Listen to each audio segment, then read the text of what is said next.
Yo, yo, yo, it's your boy Mark Dub. Just wanted to check in with a late check in for tonight. I'm very blessed to have a in person home group. I'm very blessed that this in person home group takes me in, loves me, and cares for me.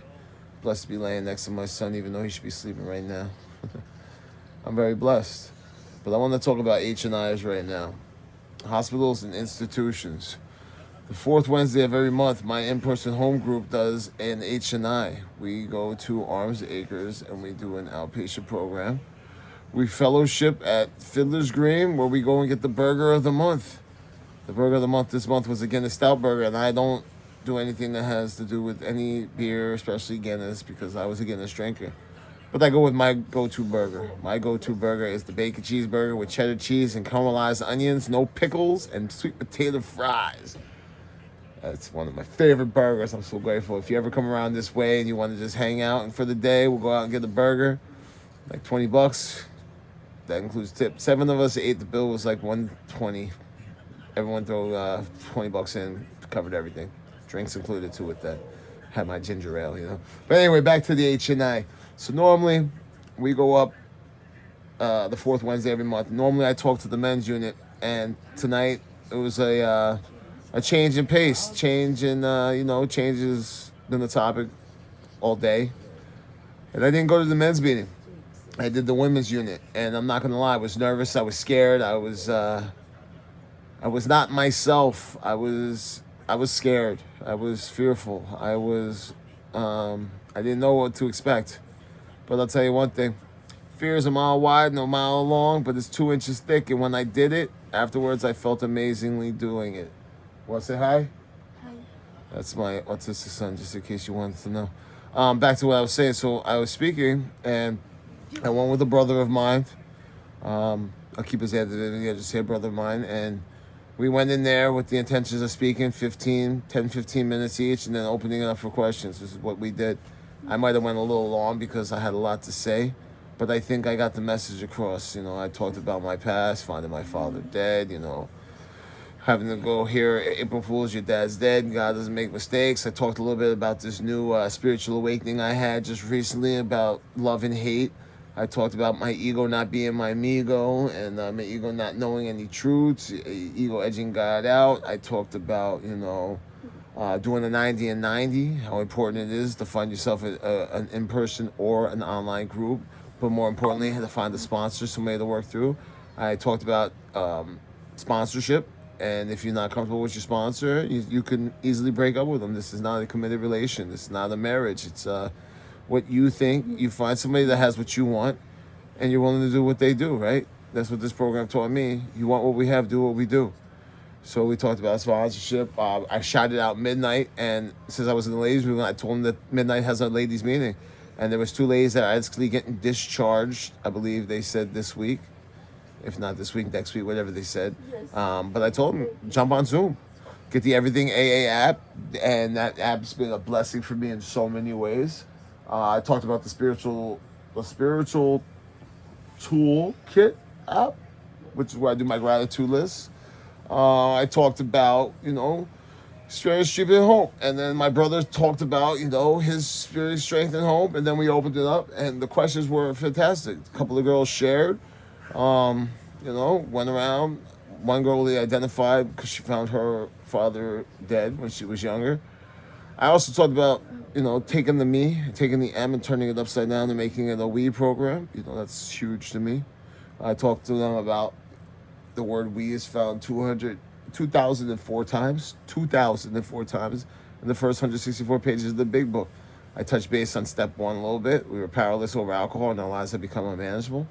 And I related that to my story and how I'm a progressive alcoholic. And I have these traumatic events, which I told them about. I told them about the house fire. I told them about, the DUI. I told them about everything. My father, my me being shot. I opened up. I was like an open book. I was a channel for my God, and my God was speaking through me. And as we went around, I talked about the deadly sins and my 3 biggest deadly sins: wrath, which is anger, sloth, man, I could eat. Food is an addiction. I came home and I ate more food after Fiddlers. And lust. I talked about lust. I talked about envy. I talked about them. I just talked, and I shared strength, experience, and hope. That's what I did, and it felt really good. It felt really, really good. And I told them right when we started, it's going to help me more than it's probably going to help you. It's going to help you, but only if you're willing, right? Honest, open, and open-minded and willingness, right? How? But I like the who better. Willingness, honest, and open-minded, right?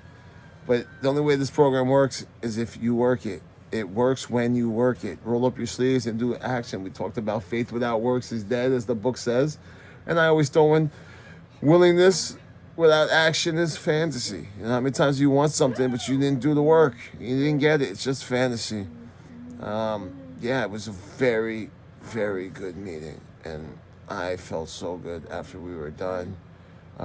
They thanked us for the bottom of the heart. You could tell, and I said this, and my number might be a little wrong. But I looked around the room and I said, shh, shh, shh, shh, shh. I said, look around the room, ladies. We should be a giant more. We should all be dead probably multiple times, but we're not. And I really think because God has a purpose for us, right? I said, but the truth is, look around this room. Maybe 5 of us in here get it. And then maybe out of those maybe 10 of us in here get it. And out of those 10 people, maybe 5 of us keep it. You know? And I told him I was told to buy a suit because if I go back out, I might be buried in it, which scares the living crap out of me. And if I don't go out, people I get close to, they're going to go out and they're going to be buried and I'm going to have to use it for their funeral. So I have to learn to build a callus. I love the brothers in the room. I love all of them. But in the event one of them goes out and doesn't come back, I can't let myself drink or I might die too. I talked about my fear. I talked about me being a boy in a man's body. And because the room's Alcoholics Anonymous, I'm learning how to become a man. I talked about daily action steps compounding over time. If you take one positive thing and you put it in the piggy bank, you take a penny every day and put it in the piggy bank. After 365 days, you got 365 pennies. Now, if that's one daily action step, one positive daily action step for 365 days, and you look back, you're a pretty positive person. You did 365 positive things. It's compounding over time. It's just for today. We talked about that. Just one day at a time. One day at a time, just for today. It works if you work it, so work it, right? Roll up your sleeves and do it. It takes action. Then there was one girl, and she was talking about how she's always heard this program works if you do it. And I told her what my sponsor said in Florida. I was told, I'm sorry, not my sponsor, a spiritual advisor told me in Florida. That's great. You can talk all the shit you want to talk. Prove it. Actions speak louder than words. I also talked about the Bermuda Triangle. My first Bermuda Triangle, clean and sober. And I'm going to smile because that's a great feeling. I went through Thanksgiving, Christmas, and New Year's, and I was sober. First time since I was 13. Then top it off, the icing on the cake was, hanging out with my oldest son on New Year's, watching the ball drop. The youngest was here, but, he was sleeping. But me and the oldest stayed up. We played board games. We played Operation, Connect 4, Sorry, Trouble. We played games that I would want to play with my father. Yeah. And then my kid tells me, you're living for me. And that tear comes down. He says, that's a tear of joy, right? That's a promise for me. And I know as long as I keep doing this program and I keep working this program, more will be revealed and more promises, sometimes slowly, sometimes quickly. But, I get a chance to be the father I never had. I know right now it's really tough with those situations going on. Everything in the world that's going on. Everything that's, going between me and my life events. Financially, legally.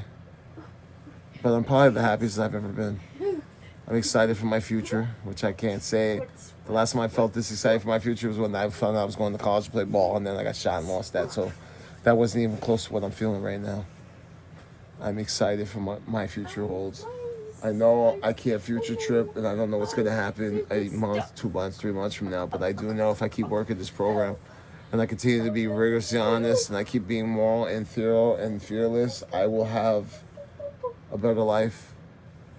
I will be sober. I will have that chance to be the dad that I always wanted.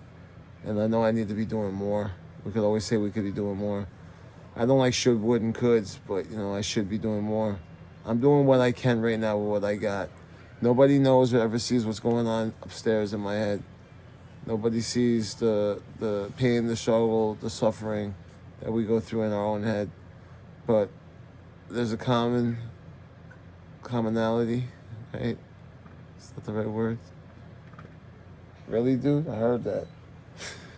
There's a commonality. Is that the word? I can't even think. There's a common problem that we all share inside these rooms.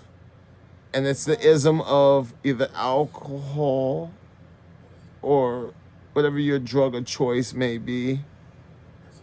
I've heard people, and I start thinking too, I'm more ism, but anything I'll do more of to get that feeling out of my head. That's what it used to be. I didn't want to feel the way I felt. So I tried to drown them with alcohol and drugs.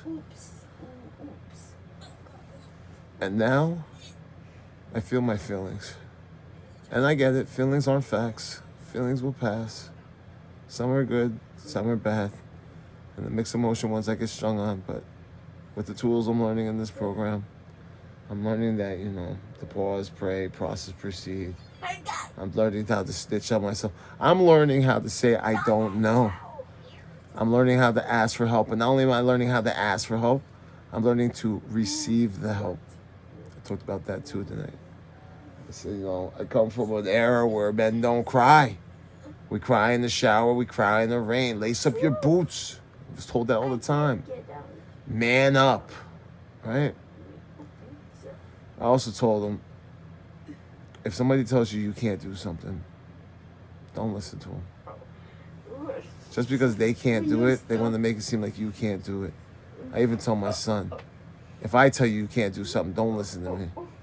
They told these guys they would never fly a plane, never have planes. We got planes in the sky. Same with the electricity, trains, anything. It all started with the imagination, right? So follow your heart, do what makes you happy, and don't care about other people's opinions. Because opinions are like assholes. Everyone's got one and most of them stink. And if they're not your real friend, you'll find out when you start to change. If they're there supporting you, pushing you to become better, to do better, that's a good friend. But if they want to pull you back into where they're comfortable and not let you grow, that's not a friend. I have friends today. I have a lot of friends, and I made them in the fellowship. And I'm truly grateful for that. Oh, that reminds me. All right, I'm going to have to cut this off. It's at 13 minutes. Damn, I talked for a while. Man, I got caught up. It was a great night. I got to go do my gratitude list because I didn't do it this morning. And I know there's people that are looking forward to reading it, and it's already 10:37. So I'm going to do my gratitude list. I'm going to jump on midnight. I'm going to listen to a Zoom meeting. I'm going to hear the voice. I'm going to hear the message of God through the people that speak in the rooms. And I'm going to call it an early night. And I'm going to do something for myself. I'm going to go to bed early. I'm off tonight. And then I'm going to get up tomorrow and I'm going to go to my in-person meeting. So tonight I'm going to go to bed treated, sober, feeling great. Each tonight was amazing. Love my brothers in the GMG for this. And tomorrow I'm going to wake up untreated, a raging alcohol, and I'm going to have to do it all over again. And guess what? I look forward to doing that. So if nobody told you this today or tonight, let me be the first one to tell you, I love you. I really do. I love you. If you need to hear that, let me tell you one more time. I love you. Because the rooms at Alcoholics Anonymous taught me how to love myself. And that is truly a blessing. Thank you guys and have a great night.